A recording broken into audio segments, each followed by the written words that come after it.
Boa tarde, queridos ouvintes da Rádio Três Rios. Boa tarde à direção da rádio e toda a sua equipe. Estamos aqui neste sábado lindo e abençoado por Deus, com gratidão pela companhia de vocês que nos ouvem.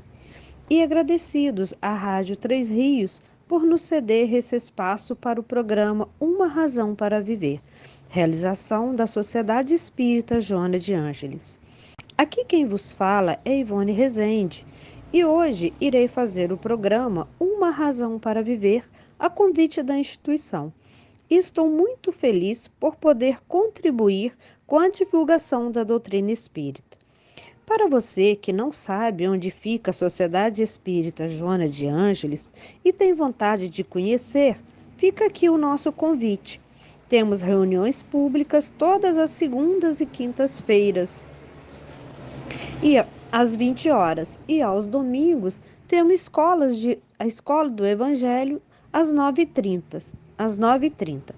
Nosso endereço é na Travessa Paulino Alves, número 6, no bairro da Vila Isabel, ao lado do residencial Vila Nova 1.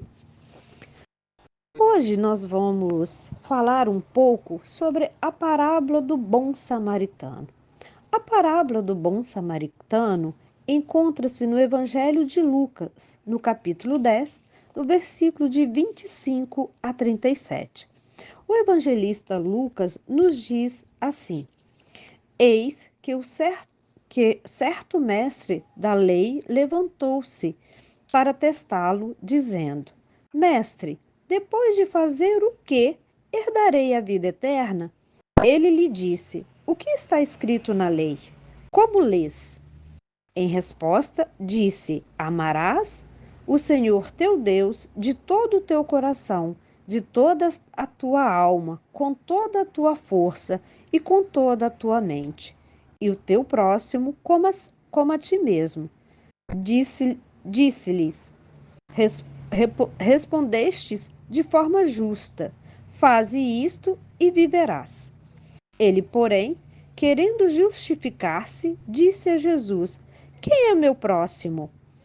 Prosseguindo, disse Jesus: Certo homem descia de Jerusalém para Jericó e caiu nas mãos de assaltantes, os quais, depois de havê-lo despojado e espancado, retiraram-se, deixando-o semi-morto. Por coincidência, certo sacerdote descia por aquele caminho e, ao vê-lo, passou pelo lado oposto. De forma semelhante, também um levita, que vinha por aquele lugar, ao vê-lo, passou pelo lado oposto. Certo samaritano, em viagem, veio até ele e, ao vê-lo, compadeceu-se e, aproximando-se, atou os ferimentos dele, derramando azeite e vinho. Após colocá-lo sobre o seu cavalo, levou-o para uma hospedaria e cuidou dele. No dia seguinte, tirando 2 denários, deu-os ao hospedeiro e disse: Cuida dele, e o que gastares a mais, quando eu retornar, te pagarei. Qual desses 3 te parece ter se tornado o próximo do que caiu nas mãos de assaltantes? Ele disse: O que praticou a misericórdia com ele. Disse-lhe Jesus: Vai e faze tu do mesmo modo.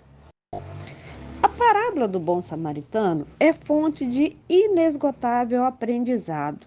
No primeiro momento, vamos analisar o diálogo estabelecido entre o doutor da lei e Jesus. Um diálogo curto, mas muito importante. A pergunta 1. E eis que um certo mestre da lei levantou-se para testá-lo, dizendo: Mestre, depois de fazer o que herdarei a vida eterna? A pergunta 2.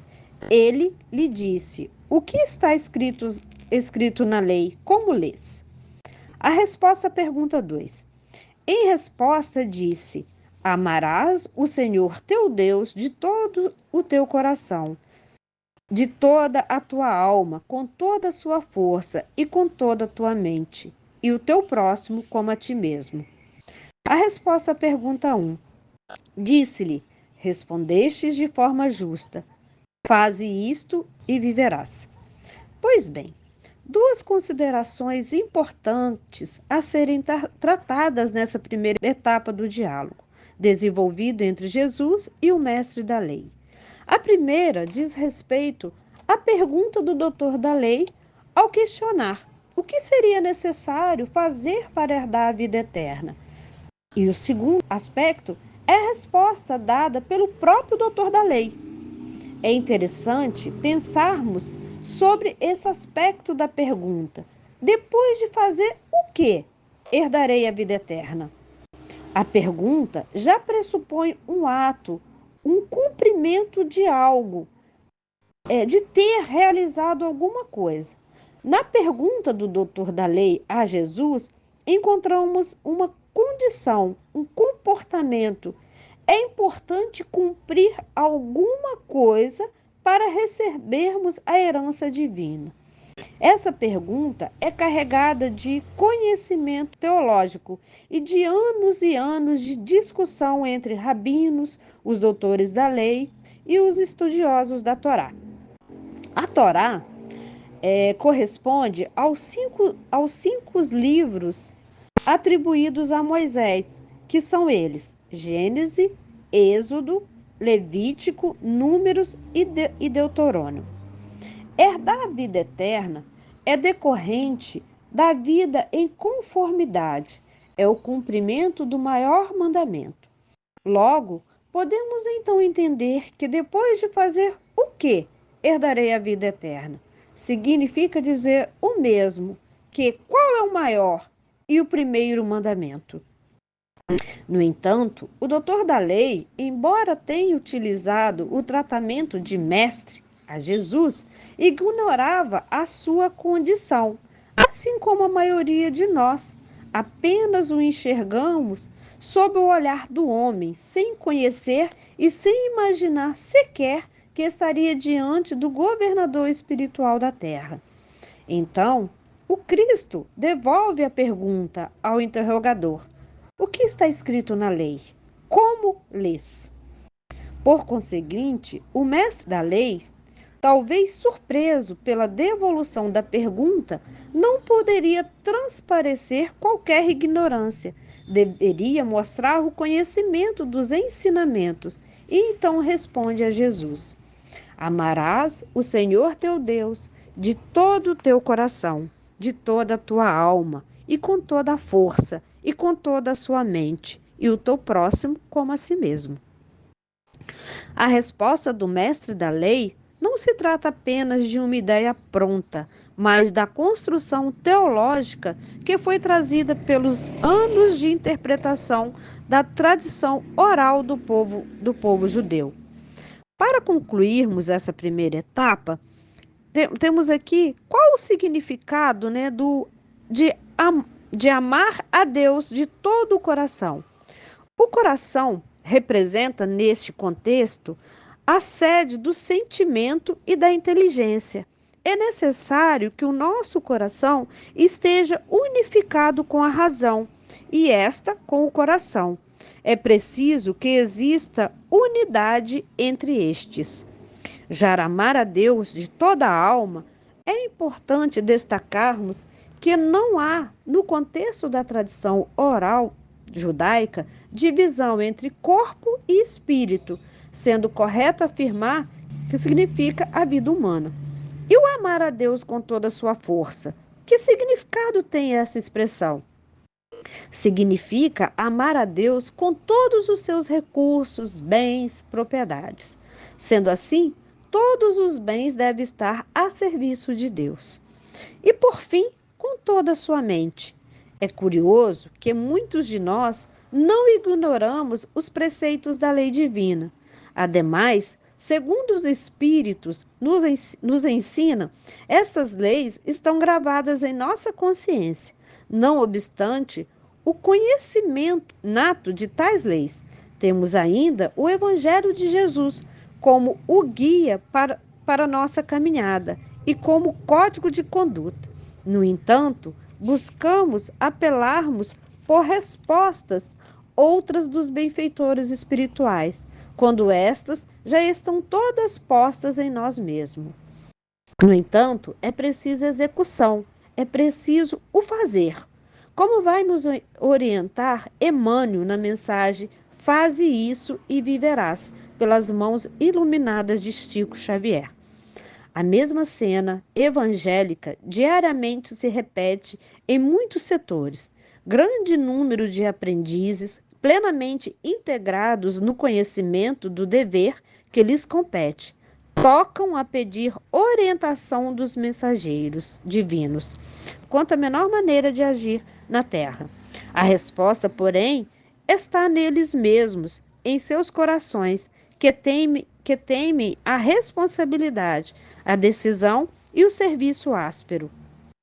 Se já fostes banhado pela claridade da fé viva, se fostes beneficiados pelos princípios da salvação, executa o que aprendestes do vosso divino Mestre. Faze isso e viverás. Na segunda etapa do diálogo, irá se desenvolver de forma igual à primeira, 2 perguntas e 2 respostas. E ainda importante que se destaque a pergunta do doutor da lei a Jesus: quem é meu próximo?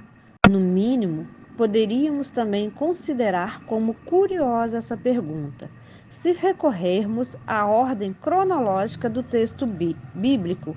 Percebemos que Deuteronômio está depois de Levítico. No entanto, o imperativo do amor de Deus é a primeira premissa a ser desenvolvida. E esse amor traz implicações profundas no correspondente ao amor ao próximo. O essencial, a expressão do nosso amor a Deus em todas as circunstâncias apresentadas pela lei, para que efetivamente se concretize esse amor ao próximo. É importante termos o entendimento de todos os aspectos listados para a compreensão da parábola, a fim de verificarmos cada aspecto traçado pelo sublime amigo em sua narrativa, especialmente a postura do bom samaritano. Vale vincar que para que efetivamente se cumpra os mandamentos anteriormente citados e amplamente conhecidos pelo doutor da lei, não há condições limitantes. A unidade do coração já por si afasta a ideia de sectarismo. O ideal de amor a Deus, no aspecto aqui compreendido, é a amplificação da expressão da manifestação da integralidade do ser comunhão com o Pai. É o amor ao próximo, e o amor ao próximo depende do entendimento da premissa do amor a si mesmo. O amor é o fator essencial para que a justiça, o servir a Deus e o cumprimento de todos os mandamentos sejam reunidos. Mas quem é o próximo? É nessa questão que Jesus apresenta a parábola que aqui propomos a refletir.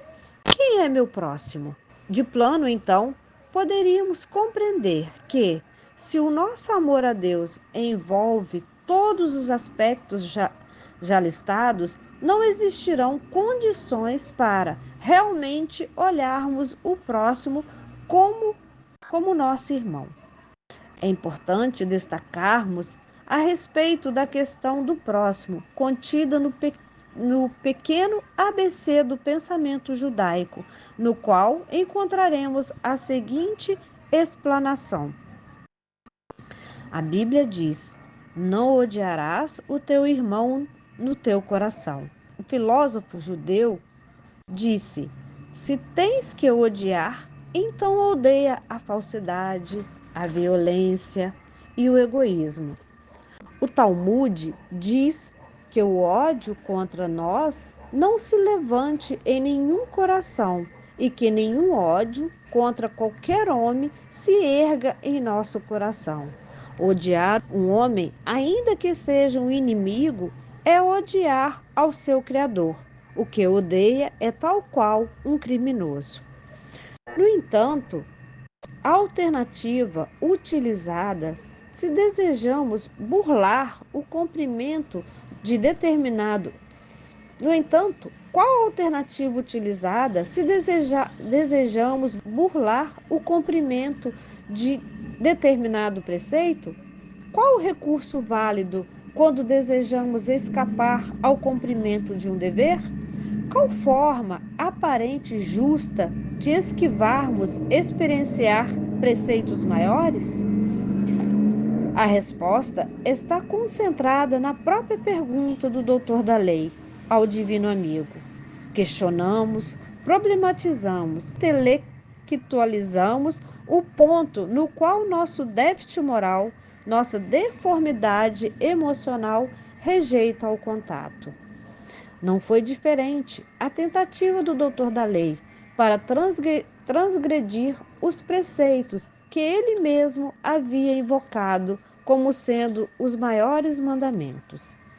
Entretanto, a capacidade ímpar do mestre de descortinar preceitos intelectuais e fixar ao plano da concretude é superior ao mísero processo intelectual que exercitamos.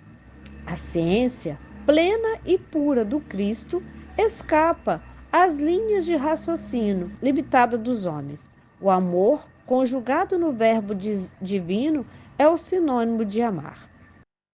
Nesse interim, Jesus apresenta a parábola do bom samaritano e vai ilustrar a mesma com personagens conhecidos da vida cotidiana do doutor da lei e também da nossa própria vida. Haja vista que as palavras do Cristo são imperecíveis e transcendem na aplicabilidade prática de nossa existência. O primeiro personagem apresentado não possui identificação, não consta suas credenciais, não trazendo qualquer traço característico.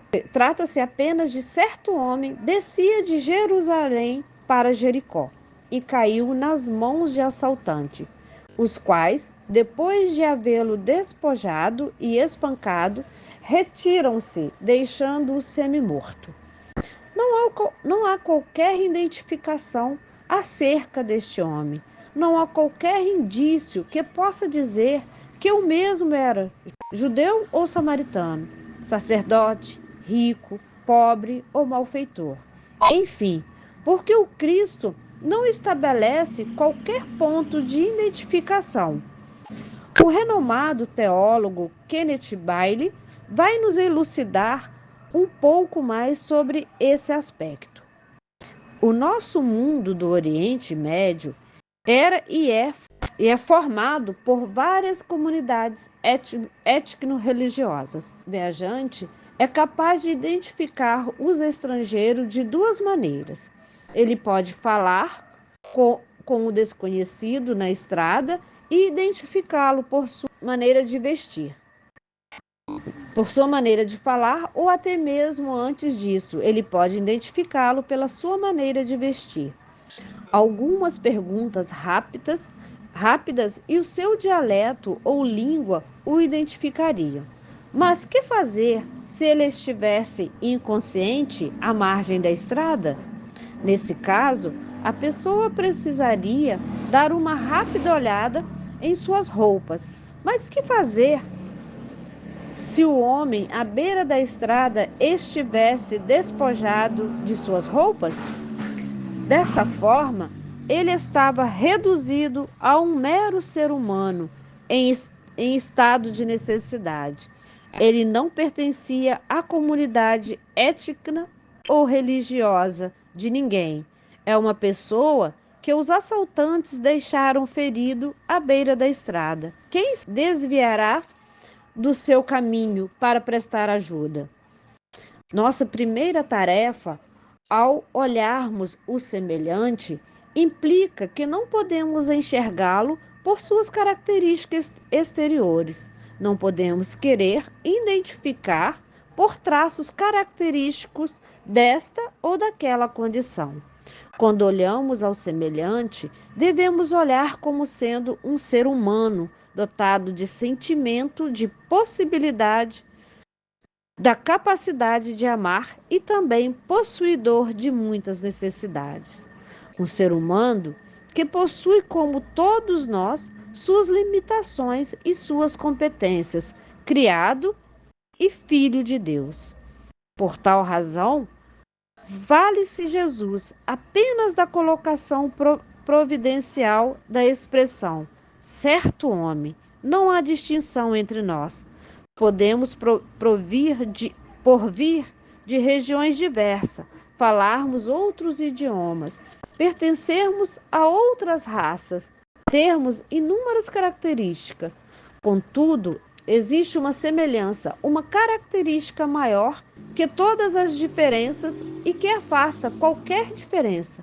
Todos somos seres humanos, pertencentes à raça humana, e num aspecto mais profundo, somos gestados pelo mesmo Pai e da mesma forma, simples e ignorantes.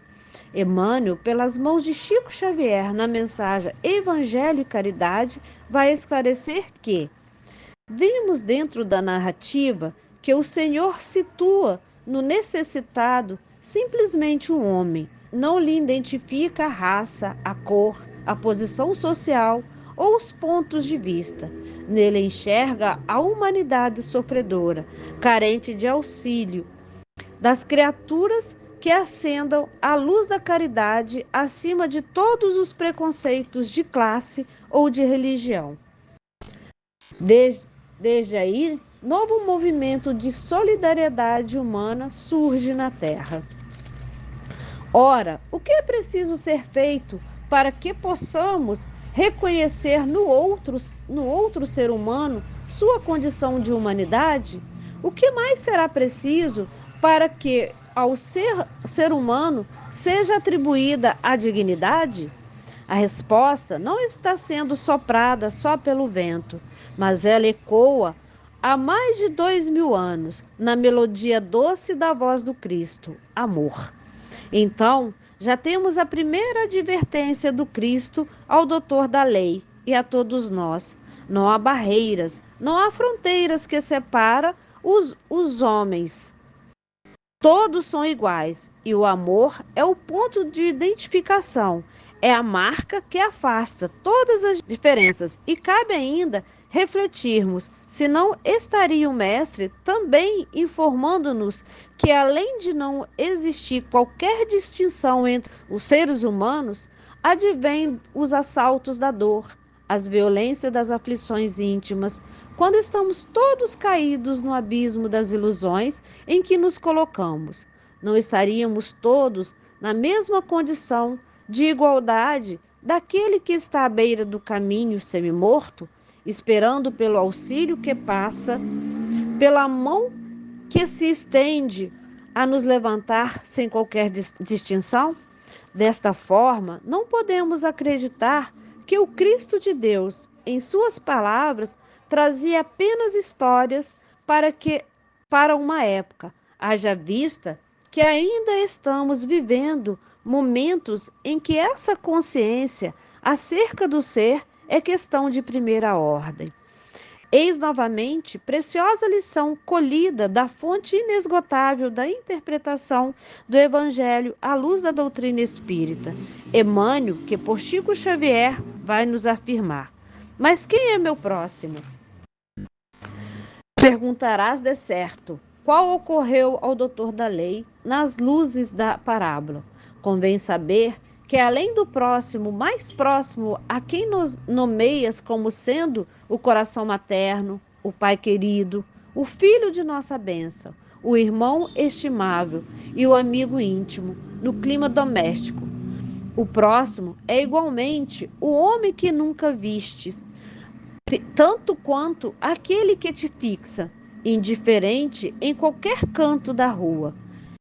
É a criança que passa, o chefe que te exige trabalho, o subordinado que te obedece, o sócio ideal, o mendigo que te fala à distância. Em suma, o próximo é sempre um inspetor da vida que nos examina a posição da alma nos assuntos da vida eterna.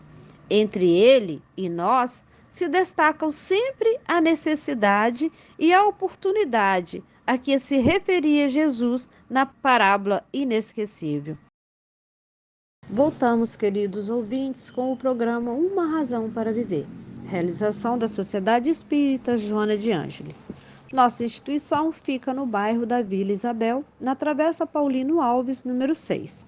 Nós fazemos vários trabalhos assistenciais, como entrega de enxovais para bebê a gestantes carentes, cesta básica para as famílias cadastradas e evangelizadas.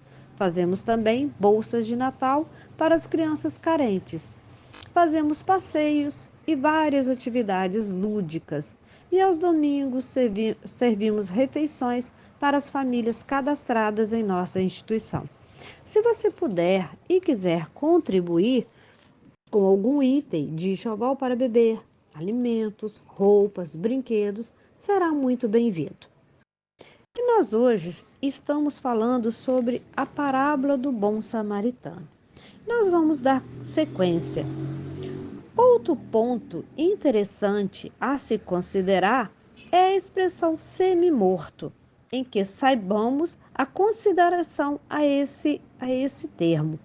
É utilizado na parábola no sentido de inconsciente, quase sem vida, em que muitas das oportunidades podemos encontrar irmãos em semelhantes condições, em que se pese a consciência. Contemplamos aqueles que caminham como se fossem semi-mortos. O Espírito Emmanuel, sempre por Chico Xavier, ilumina nosso raciocínio nesse sentido, com a mensagem Semi-Mortos, do livro Rumo Certo, as páginas 31 e 32. Em todos os tempos, encontramos também os semi-mortos da alma nas estradas do mundo, os caídos a golpes de incompreensão, os desorientados que o ateísmo empurrou para o nevoeiro de sofrimento, os mutilados da mente que a calúnia atropelou em pleno trabalho, os cansados de solidão, os que emaranharam no esperinhal da revolta, os envenenados de desespero, os perseguidos pela dúvida destrutiva, os prisioneiros da obsessão, as vítimas do desânimo, os que sucumbiram sob a hipnose de sugestões infelizes, os feridos de angústia, os que foram esquecidos na sombra da ignorância. Sobretudo, meditai nos outros viajores em condições mais difíceis que as vossas e aproveitai o vosso privilégio de entender e de auxiliar. Oportuno, então, antes de prosseguirmos em nossa reflexão sobre a passagem, verificamos o próximo com olhar de vida, a fim de distribuir esperança para aqueles que parecem não mais viver, embora caminham vivos em estradas que percorremos. Avançando um pouco mais, veremos mais 3 personagens que surgem na história: o sacerdote, funcionário de ordem superior do templo; o levita, que é um funcionário de ordem inferior do templo; e o samaritano, na visão do povo judeu, um ser à parte, uma pessoa que estaria distante do olhar de Deus, aquele que está longe da lei, um miserável. Tanto o sacerdote como o levita provinha do mesmo lugar, descia por aquele caminho. Qual caminho? De Jerusalém para Jericó. Eis mais um ponto importante: o caminho que era realizado por ele. A tradição do povo judeu ensina que Jerusalém era o ponto do qual todos os judeus deveriam peregrinar, ao menos uma vez em suas vidas, porque lá estava o Monte Sião. Em Jerusalém deveriam ser realizadas as peregrinações para que pudessem ver e serem vistos por Deus. A cidade sagrada é o ponto mais alto para a tradição judaica. Logo, tanto o sacerdote como o levita também promovido a subida não apenas no aspecto físico, mas também a ascensão. Deveria ser no aspecto espiritual para encontrar a Deus. Tinham realizado sua peregrinação, tinham levado sua oferta ao tabernáculo de sua fé, tinham cumprido os rituais sagrados do templo, havia se encontrado com Deus. E qual, então, deve ser o sentimento daquele que realiza essa ascensão?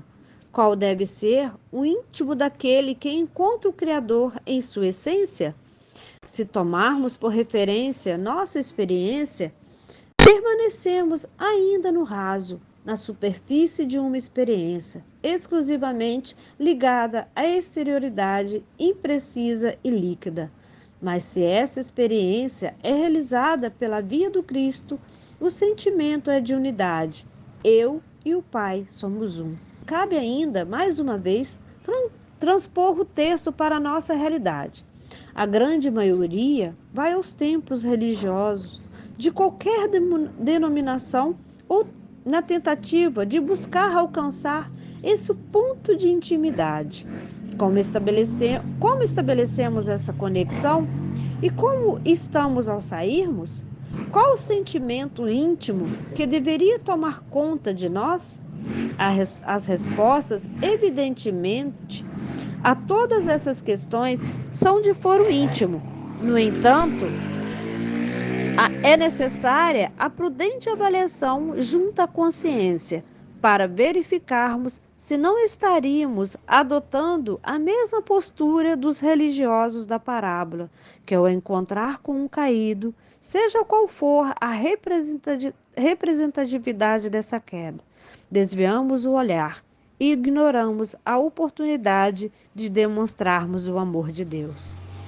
Também é imperioso que se avalie se, assim como os religiosos da parábola, nossa busca ainda está mais ao exterior, às questões de fora, do que propriamente por dentro. O encontro com o Pai é tarefa realizada no nosso coração para com o Pai. O ponto mais alto deve ser sempre nosso sentimento, porque vemos e somos vistos por Deus, não apenas na expressão divina da natureza, mas especialmente em nossa intimidade. No entanto, o sacerdote e o levita, em que se pesem terem realizado tudo, conforme dispõe a sua tradição, mesmo tendo ido ao encontro de Deus, ao virem o certo homem naquelas condições, fizeram um movimento contrário daqueles que realmente promovem o acesso a Deus e assim seguiram pelo lado oposto daquele que estava caído, deixando a própria sorte. Na verdade, percebemos novamente a lúcida advertência do Cristo quanto à nossa incapacidade de termos olhos de ver. A nossa visão, ainda enublada e míope, não enxerga aqueles que estão no caminho, necessitando de que as mãos seja um instrumento de Deus para o socorro. E mais, enquanto estamos preocupados com outras questões, exclusivamente exteriores, caminhamos no sentido oposto ao Pai. Não vamos ao encontro de Deus, e sim fechamos a porta da nossa morada interior para que Deus entre e esteja conosco. Assim, nada adianta movimentarmos qualquer energia para fora, se dentro de nós ainda permanecemos na inércia do encontro com Deus, tal como o sacerdote e o levita. Aliás, o nobre espírito Emmanuel, através da psicografia sempre de Chico Xavier, nos assinala no livro Viajor, no capítulo 1. À frente de quantos surpreendas na estrada, caídos em sofrimento, interrompe-te para compreender e servir. Determina a caridade. Nos situemos no lugar daqueles que necessitam de amparo, doando-lhes o melhor de nós, com a certeza de que provavelmente amanhã serão eles os socorridos de agora. nossos próprios benfeitores. Entre os companheiros de humanidade que conhecem o campo de trabalho e passem de longe, com receio de serem incomodados, e aqueles que foram espoliados na coragem de caminhar e na alegria de viver. Recordemos o samaritano, que se deteve na marcha dos próprios interesses e auxiliou espontaneamente ao próximo, sem nada perguntar, e conforme a lição de Cristo, façamos a nós mesmos. E então, encontremos o último personagem, o samaritano. Já o samaritano em viagem, que não fazia o mesmo caminho que os demais, haja vista que, após a cisão ocorrida que dividiu as tribos do povo hebreu, os samaritanos não tinham em Jerusalém seu ponto de culto a Deus. Os samaritanos estabeleceram sua capital na Samaria e acreditavam que deveria encontrar-se com o Criador no Monte Gerizim. Os samaritanos eram considerados inimigos do povo judeu e inúmeras perseguições, disputas e outras questões de ordem social foram travadas entre estes povos, um povo herege. É o que o próprio codificador Allan Kardec vai nos informar sobre os samaritanos na introdução do Evangelho segundo o Espiritismo, que nos diz: após o cisma das 10 tribos, Samaria se constituiu a capital do reino dissidente de Israel, destruída e reconstruída várias vezes. Tornou-se sobre os romanos a cabeça de Samaria, uma das 4 divisões da Palestina. Herodes, chamado o Grande, a embelezou de suntuosos monumentos e, para lisonjear Augusto, lhe deu o nome de Augusta, em grego Sebaste. Os samaritanos estiveram quase constantemente em guerra com os reis de Judá. Aversão profunda, datando da época da separação, perpetuou-se entre os dois povos, que evitavam todas as relações recíprocas. Aqueles, para tornarem maior a cisão e não terem de vir a Jerusalém para a celebração das festas religiosas, construíram para si um templo particular e adotaram algumas reformas. Somente admitia o Pentateuco, que continha a lei de Moisés, e rejeitava todos os outros livros que a esse foram posteriormente anexados. Seus livros sagrados eram escritos em caracteres hebraicos da mais alta antiguidade. Para os judeus ortodoxos, eles eram heréticos e, portanto, desprezados, anatemizados e perseguidos. O antagonismo das duas nações tinha, pois, por fundamento único a divergência das opiniões religiosas, se bem fosse a mesma a origem das crenças de uma e outra. Eram os protestantes desse tempo. Ainda hoje se encontram samaritanos em algumas regiões do Levante, particularmente em Nabus e em Jafta. Observam a lei de Moisés com mais rigor que os outros judeus e só entre si contrai alianças. Em que se pese qualquer uma dessas questões, embora não estivesse o samaritano realizando o mesmo percurso dos outros dois personagens, ele passa por aquele caminho e vê o homem caído. O Cristo, então, nos traz outro ponto de destaque. O samaritano, ao vê-lo, compadeceu-se.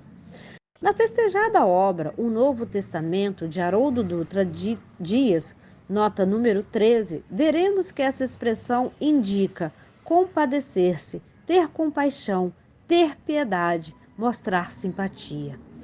Ora, o samaritano, diferente daqueles que havia tido um encontro com Deus, foi quem teve compaixão, foi quem realmente manifestou o primeiro aspecto do cumprimento da lei: amar a Deus de todo o coração. O coração unificado com o Pai é dotado da capacidade de amar. O sentimento em veneração a Deus movimenta-se até o outro. O íntimo encontrado com Deus expressa-se com amor, com compaixão. E Emmanuel, a respeito do sentimento de misericórdia e de compaixão que deve mover nosso coração, na mensagem intitulada Misericórdia Sempre, vai nos dizer: em verdade, acentuou o mestre, referindo-nos ao próximo, ante as indagações do doutor da lei à frente do povo. Mas a lição de misericórdia tem raízes mais profundas.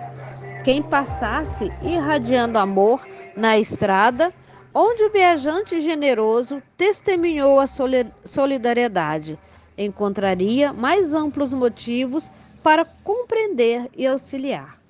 Além do homem ferido e arrojado ao pó, claramente necessitado de socorro, teria cuidado de apiedar-se do sacerdote e do levita, mergulhados na obsessão do egoísmo e carecentes de compaixão. Simpatizar-se-ia com o hoteleiro, endereçando-lhe pensamentos de bondade que o sustentasse no exercício da profissão. Compadecer-se-ia dos malfeitores, orando por eles, a fim de que refizessem perante as leis da vida. E tanto quanto possível, ampararia a vítima dos ladrões, estendendo igualmente mãos operosas e amigas ao samaritano da caridade, para que se lhe não esmorecessem as energias nas tarefas do bem. E continua o mestre amigo, e aproximando-se, atou os ferimentos dele, derramando azeite e vinho. Após colocá-lo sobre o seu próprio animal de carga, levou-o para uma hospedaria e cuidou dele. E mais, para que não faltasse recursos e cuidados ao homem, ainda o samaritano, no dia seguinte, tirando 2 denários, deu ao hospedeiro e disse: cuida dele, e o que gastastes a mais, quando eu retornar te pagarei. Vemos nesse movimento do samaritano, mais uma vez, o cumprimento do maior mandamento em continuidade. O samaritano utiliza-se de toda a alma e de toda a força, bens, para servir aquele que necessitava da mão, como instrumento de Deus, agindo a seu favor. O samaritano prestou toda a dedicação possível ao homem caído. Fez tudo o quanto podia de imediato, para poder cuidar das feridas abertas daquele que havia encontrado. Toda a alma. Também o samaritano entregou o que possuía, 2 denários, ao hospedeiro, e ainda afiançou o que pagaria em caso de necessidade. Outros gastos, colocando assim os bens que tinha à disposição do servir ao que estava caído, toda a força, que são os bens. Por fim, interroga o mestre amigo, ao acanhado doutor da lei: qual desses 3 te parece ter se tornado o próximo do que caiu nas mãos de assaltantes? E a resposta, ainda que contrariada pelo orgulho, o que praticou a misericórdia com ele. Evidente que o samaritano cumpriu um mandamento maior, colocando em prática a lei da Torá em todas as suas expressões. O samaritano praticou a caridade, e mais do que aqueles que apenas conheciam o ensinamento, exemplificou-os. É interessante notar ainda que Jesus pergunta ao doutor da lei não quem era o próximo para o samaritano, mas quem havia se tornado próximo do que estava caído. E o socorro da dor nos aproxima dos semelhantes, um movimento, se estendermos as mãos aos que estão caídos, faz-nos sermos próximos destes, e não o contrário. Emmanuel vai novamente ensinar a mensagem Samaritanos e nós. Quem de nós não terá caído alguma vez em abandono ou penúria, aflição, amargura, engano ou perturbação? A face disso, para nós, o samaritano da bondade, a criatura que nos reergue ou reanima, será sempre aquela pessoa que nos acolhe nos dias de tristeza, com a mesma generosidade com que nos abraça nos instantes de alegria, que nos estima, assim tais quais somos, sem reclamarmos espetáculos de grandeza, de um dia para o outro, que nos levanta do chão das próprias quedas para o regaço da esperança, sem cogitar de nossas fraquezas, que nos alça do precipício da desilusão ao clima de otimismo, sem reprovar-nos a imprevidência, que nos ouve as queixas reiteradas, rearticulando sem aspereza o verbo da paciência e da compreensão. Detenhamos sempre a pensar nisso e lembrando, reconhecidamente, quantos se nos fazem samaritanos no auxílio e na bondade, nas estradas da existência. Recomendemos a lição de Jesus e diante dos outros, sejam eles quem seja, façamos nós o mesmo. E por fim, conclui o verbo divino: vai e faze tu do mesmo modo. Novamente, destacamos a mesma mensagem do benfeitor Emmanuel: misericórdia sempre. E diante dos companheiros surpreendidos, o mestre arrematou: para Deus, todos somos filhos abençoados e eternos. Mas enquanto a misericórdia não nos fixar nos domínios do coração, em verdade não teremos atingido o caminho da paz e do reino do amor. Logo, o samaritano expressou o seu amor a Deus em todas as esferas da lei. Por conseguinte, amou o próximo, independente de quem ele fosse, exercitando a caridade, tornando-se próximo do semelhante, não enxergando qualquer obstáculo que representasse em favor do irmão como digno manancial do amor divino, que, indo ao encontro do que necessitava, agindo com misericórdia, faz-nos aproximarmos de todos os nossos irmãos em humanidade. Não faz mais sentido, se desejarmos realmente ter contato com o Pai e integrarmos nosso coração ao dele. Não olharmos para todos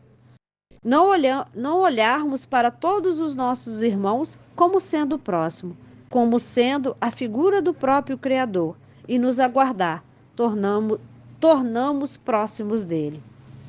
Assim, o próximo é seu parente difícil, é o amigo inoportuno, é o vizinho que reclama ajuda, o que está no caminho. O que é ignorado pela sociedade é o excluído. Também somos nós, porque o movimento é nos tornarmos próximos uns dos outros. Não há mais campo para qualquer intolerância. Não podemos alimentar as desigualdades. Não há mais caminho em que não nos encontrarmos mais próximos uns dos outros. Por fim, recomendemos do mestre amigo e consideramos então que o próximo é o nosso ponto de conexão a Deus. É no próximo e com o próximo que se manifesta a expressão da vontade divina sobre nós e para nós. E veremos que não faz mais sentido perguntarmos quem é meu próximo. No entanto, é imperioso que saibamos humildemente dizer: Mestre, o que queres que eu faça? E com isso, meus irmãos, assim terminamos o nosso estudo da tarde, desejando a todos um bom final de semana e uma semana iluminada. Uma boa noite a todos.